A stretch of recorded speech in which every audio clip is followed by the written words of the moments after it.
बीच केंद्रीय गृह मंत्री अमित शाह क्या कुछ कह रहे हैं, सुनिए। 65 से 25 की ये यात्रा,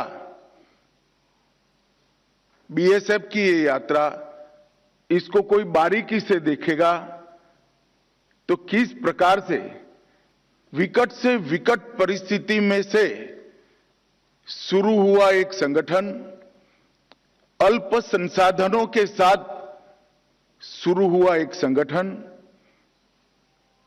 विपरीत परिस्थितियों में किसी भी प्रकार के तकनीकी असिस्टेंस के सिवाय शुरू हुआ एक संगठन आज दुनिया का सबसे बड़ा और सबसे गौरवमयी सीमा सुरक्षा बल बनकर हम सबके सामने उभरा है। और मैं तो आह्वान करना चाहता हूं रिसर्च करने वाले यूनिवर्सिटी के युवाओं का कि कभी इस विषय पर रिसर्च करेंगे तो केवल और केवल देशभक्ति के आधार पर सभी कठिनाइयों को पार कर कर कैसे विश्व में सर्वश्रेष्ठ बना जा सकता है, उसका उदाहरण हमारा बीएसएफ है और इस बात का हम सबको गौरव होना चाहिए। फर्स्ट लाइन ऑफ डिफेंस का हर बच्चे के मुंह पर जब गौरव के साथ जिक्र आता है, उसकी नींव में अनेक सीमा प्रहरियों का -46 डिग्री से लेकर 46 डिग्री तक के विषम तापमान, घने जंगल, दूरस्थ पहाड़ी चोटियां और विषम नाले और समंदर के किनारे पर अपने परिवार से हजारों किलोमीटर दूर प्रहरियों ने जो देशभक्ति और निष्ठा दिखाई है, इसी से फर्स्ट लाइन ऑफ डिफेंस का आप सबको ये सम्मान मिला है, जिसके आप सभी बहुत बहुत योग्य संगठन के रूप में साबित किया है। इतनी दुर्गम सीमाओं की सुरक्षा करने के लिए जब चयनित किया गया, मैं वो प्रक्रिया का हिस्सा नहीं हूं, परंतु जब देश में एक निर्णय किया गया कि एक सीमा पर एक ही बल सुरक्षा की व्यवस्था करेगा और बीएसएफ को सबसे कठिन 2 सीमाएं बांग्लादेश और पाकिस्तान की दी गई, वो आपकी योग्यताओं को देखकर ही दी गई है, जिसको आपने बहुत अच्छे तरीके से सुरक्षित किया है। आज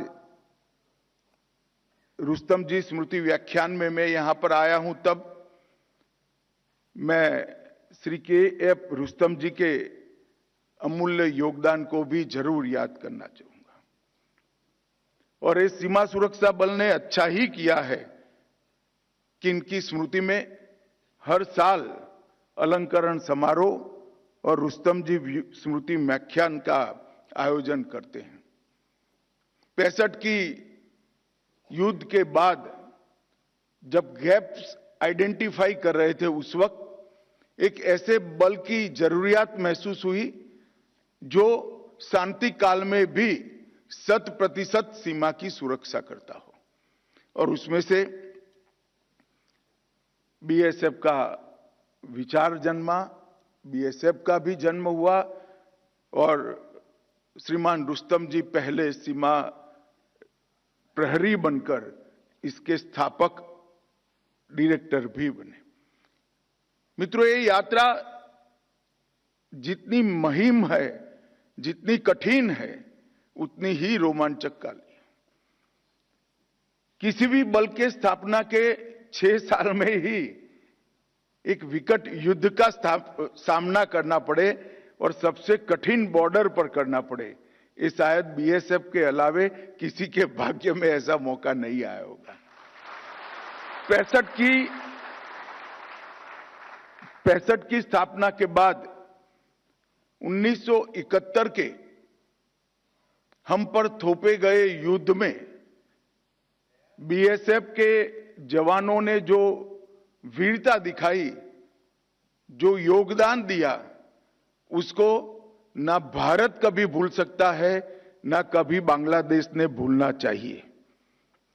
बांग्लादेश के सृजन में बीएसएफ की बहुत बड़ी भूमिका रही और अन्याय के खिलाफ लड़ने में बीएसएफ कितनी बहादुरी के साथ मोर्चा ले सकती है, इसका एक बहुत उत्कृष्ट उदाहरण 71 की लड़ाई में सेना के साथ कंधे से कंधा मिलाकर अपनी भूमिका निभाई तब सामने आया।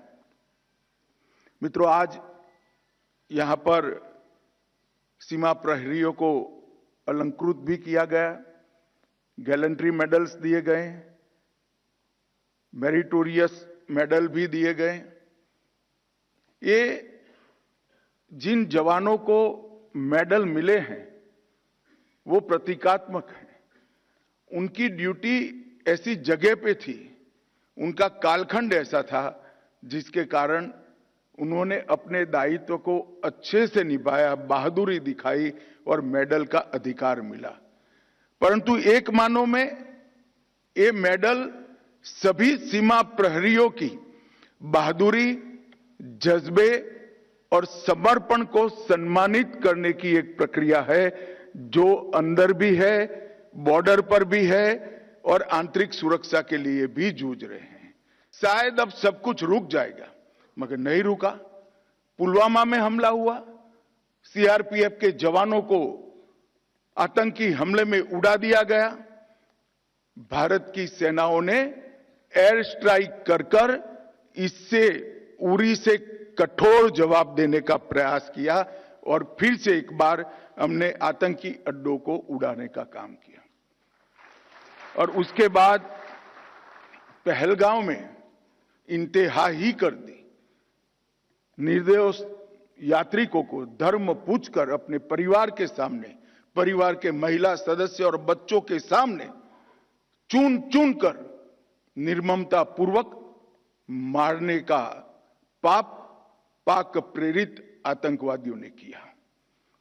और उस वक्त हमारे प्रधानमंत्री जी ने उनको कहा था, बिहार से कहा था कि इसका उचित जवाब दिया जाएगा और ऑपरेशन सिंदूर ये उसका जवाब है। आज पूरी दुनिया हमारी सेना की वीरता और मारक क्षमता की भूरी भूरी प्रशंसा कर रही है। और मैं आज इस मंच पर से सेना के उन वीर जवानों को, तीनों सेनाओं ने मिलकर जो पराक्रम किया है, वो सभी को समग्र राष्ट्र की ओर से मैं उनको अभिनंदन भी करना चाहता हूं और धन्यवाद भी कहना चाहता हूं कि आपने देश के स्पिरिट को वहां तक पहुंचाने का काम किया है जहां पहुंचाने की जरूरत थी।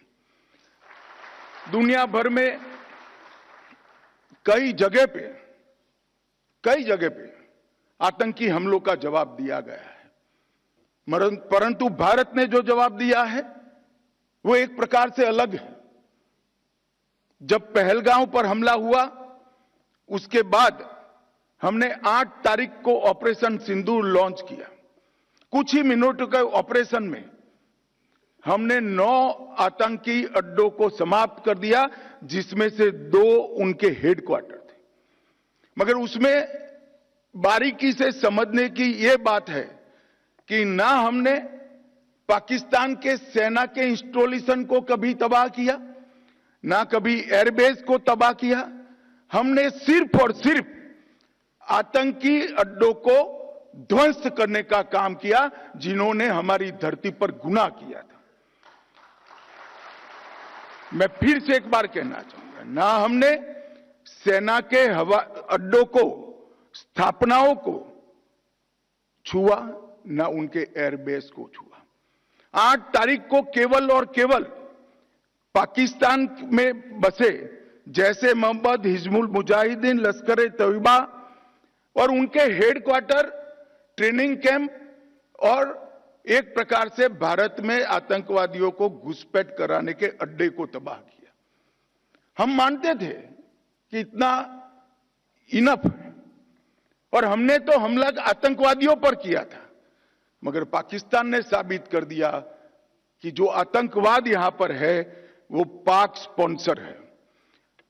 आतंकवादियों पर किए गए हमले को पाकिस्तान ने अपने पर किए गए हमले में मानकर 8 तारीख के बाद हमारे देश के सिविलियन स्थान, हमारे सेना के संस्थानों पर हमला करने का साहस किया, दुस्साहस किया।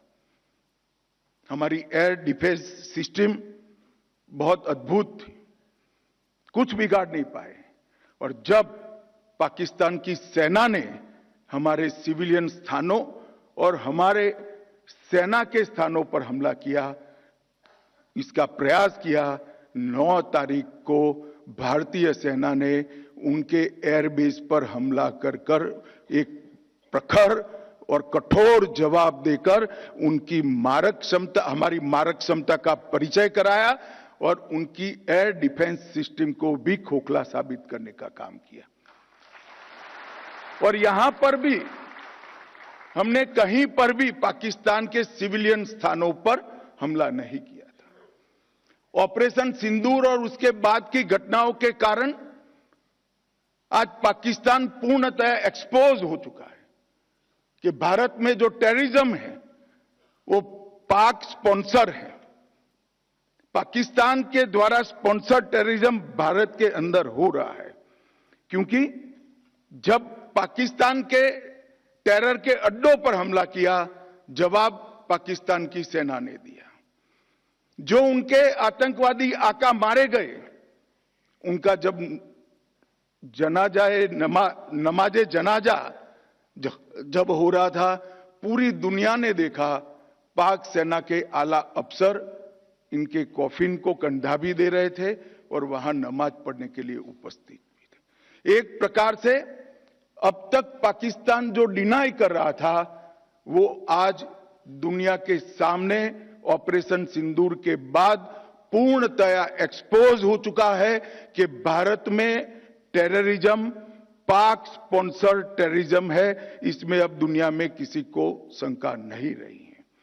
और मैं फिर से एक बार कहना चाहता हूं कि ऑपरेशन सिंदूर अपनी भूमि पर हुए टेरर हमलों के जवाब के इतिहास में सबसे सटीक और सभी उद्देश्यों को पूर्ति करने वाला ऑपरेशन था। और इस सटीक ऑपरेशन का न केवल भारत, पूरी दुनिया के एक्सपर्ट्स भूरी भूरी प्रशंसा कर रहे हैं और हमारे को भी बहुत अच्छे तरीके से आज हमने इसकी सफलता देखी है। और मैं मानता हूं कि आने वाले दिनों में मोदी जी के नेतृत्व में ये अभियान और चलेगा और हम आत्मनिर्भरता की ओर आगे बढ़ते चलेंगे। ऑपरेशन सिंदूर में बीएसएफ के मोहम्मद इम्तियाज अहमद और दीपक चिंगाखम ने मातृभूमि की रक्षा करते हुए सर्वोच्च बलिदान दिया। सेना के भी जवानों का बलिदान हुआ है। इस सभी को आज के इस कार्यक्रम के माध्यम से मैं मनपूर्वक इनकी वीरता की सराहना भी करता हूं और उनके परिवारों को बताना चाहता हूं कि आपने आपके परिवार का स्वजन जरूर खोया है, परंतु इसका नाम इस देश की आजादी की रक्षा के, इस देश के सार्वभौमत्व की रक्षा के इतिहास में स्वर्णिम अक्षरों से हमेशा हमेशा के लिए अंकित होगा। इस हम सब के लिए गर्व का विषय है। मित्रों, बीएसएफ भारत की 15,000 किलोमीटर से अधिक सीमा और उसमें से सबसे कठिन सीमा की सुरक्षा बीएसएफ के हाथ में है। कई प्रकार की विषम भौगोलिक परिस्थितियां बीएसएफ के लिए चैलेंज बनी हुई हैं, मगर मुझे आनंद है कि बीएसएफ ने विगत 5 साल के अंदर ढेर सारे तकनीकी समाधान ढूंढने का प्रयास किया है। जहां पर बाढ़ नहीं लग सकती, वहां पर सीमा की सुरक्षा तकनीक के माध्यम से करने के लिए दुनिया भर के सॉल्यूशन को भी प्रयोगात्मक रूप से बीएसएफ ने जमीन पर उतारने का प्रयास किया है।